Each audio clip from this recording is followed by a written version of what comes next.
আসসালামু আলাইকুম। আমি নাফিসা তাবাসসুম। আমি ঢাকা বিশ্ববিদ্যালয়ের ২০২৩-২৪ শিক্ষাবর্ষে মানবিক থেকে এ ইউনিটে প্রথম স্থান অর্জন করেছি। মানবিক থেকে গ ইউনিটে আমি চতুর্থ স্থান অর্জন করেছি এবং বি ইউনিটে আমি ২৩তম স্থান অর্জন করেছি এবং আমার এই সাফল্যের জন্য আমি মহান সৃষ্টিকর্তার কাছে শুকরিয়া আদায় করছি আমি আমার মা-বাবার কাছে এবং পরিবারের সকল সদস্যের কাছে আমি কৃতজ্ঞতা জ্ঞাপন করছি আমার মোহামিনুল ভাইয়ার কাছে, যার সার্বিক তত্ত্বাবধানে আমি ইংরেজির আমার যথেষ্ট ইমপ্রুভমেন্ট হয়েছে।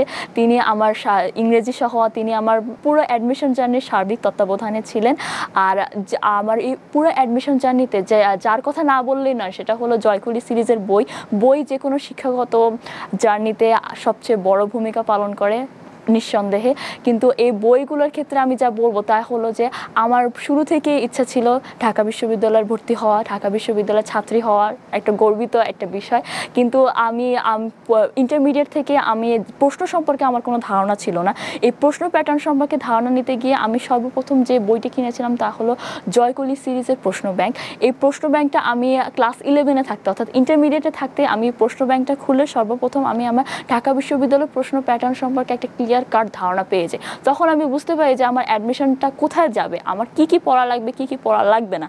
এবং আমি বলবো যে সবচেয়ে প্রথমে যে বইটা কিনতে হবে তা হলো জয়কুলি সিরিজের প্রশ্ন ব্যাংকটা। এই প্রশ্ন ব্যাংকে কেনার আরেকটা সুযোগ হচ্ছে গিয়ে যে এখানে প্রত্যেকটা প্রশ্নের নিচে একটা আনুষঙ্গিক তথ্যাদি থাকে। সে এখানে হচ্ছে গিয়ে যে শুধু যে প্রশ্ন সে প্রশ্নের উত্তর নয়, এখানে আনুষঙ্গিক তথ্যাদিগুলো তোমাকে অ্যাডমিশন জার্নিতে এগিয়ে রাখবে নিঃসন্দেহে। আর তাদের জয়কুলির বিচিত্রা সিরিজের কথা না বললেই নয়, সেখানে রয়েছে জয়কুলি জিকে, বাংলায় বিচিত্রা, ইংলিশ বিচিত্রা, মৌলিক বিষয়াবলীর বই, এগুলো সবগুলোই অসাধারণ ছিল। আর জয়কুলি জিকে আমি নিজেই পড়েছি, তা হচ্ছে গিয়া যে অত্যন্ত অসাধারণ। সেখানে প্রত্যেকটা তথ্য একেবারে পুঙ্খানুপুঙ্খভাবে এমনভাবে রচনা করা হয়েছে যে একটা শিক্ষার্থী পড়লেই তার মেমোরিতে থাকবে সে জিনিসটা। এবং এটা হচ্ছে গিয়া যে গতানুগতিক উপায়ে লেখা হয়নি, তা হচ্ছে গিয়া অনেকটা বিশ্লেষণমুখী উপায়ে লেখা হয়েছে যা শিক্ষার্থীর মনে গেঁথে থাকবে। আর আমি আমার অ্যাডমিশন জার্নির সবচেয়ে শেষে যে জিনিসটা আমি বলবো সেটা হচ্ছে জয়কুলি সিরিজের মডেল টেস্ট বইটা, যেখান থেকে আমি আমার অ্যাডমিশন জার্নিটা শুরু করেছিলাম, কিন্তু শেষ পর্যায়ে এসে আমি এই বইয়ের দিকে সবচেয়ে বেশি আমার মনোযোগ রেখেছি।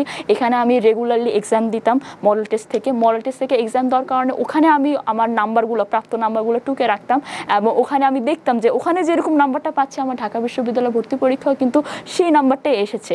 আমি আমার কাঙ্ক্ষিত ফলাফল পেয়েছি এবং আমি অবশ্যই জয়কুলি সিরিজের কাছে আমি আমার কৃতজ্ঞতা জ্ঞাপন করছি। আর আমি আমার অনুজদেরকে পরামর্শ দিচ্ছি যে তোমরা এখন থেকে ইন্টারমিডিয়েট থেকে তোমাদের পড়াশোনাটা, অ্যাডমিশনের যে পড়াশোনা, একাডেমিক পড়াশোনার পাশাপাশি সেটাও চালিয়ে যাও। আমি বলবো যে তোমরা মডেল টেস্ট বই কিনো। সর্বপ্রথম হচ্ছে গিয়ে জয়কুলি সিরিজের মডেল টেস্ট বইটা কিনে তুমি তোমার প্রশ্ন প্যাটার্ন সম্পর্কে, তোমার আদৌ কী পড়তে হবে সেটা সম্পর্কে একটা ধারণা নাও। সেই ধারণাটা নেওয়ার পর তাদের বিচিত্রা সিরিজের বইগুলো পড়ো। সেখান থেকে তুমি হচ্ছে গিয়া যে সম্পূর্ণ একটা তোমার পুরো কনসেপ্ট সম্পর্কে একটা সার্বিক ধারণা হয়ে যাবে। আমি বলবো যে একেবারে ক্লিয়ার যে ধারণাটা বলে সেটা হয়ে যাবে তোমাদের। আর হচ্ছে গিয়া যে মডেল টেস্টগুলো দাও যখন তোমরা অ্যাডমিশন জার্নির একেবারে শেষ পর্যায়ে বসেছে, বা সেখানে তুমি মডেল টেস্ট দাও, সেখানে তুমি তোমার অবস্থানটা যাচাই করো যে তুমি আদৌ কোন পর্যায়ে আছো। সেখান থেকে তুমি তোমার নাম্বারগুলো টুকে রাখো, এগুলো তোমাকে একটা কনফিডেন্স গ্রো করবে।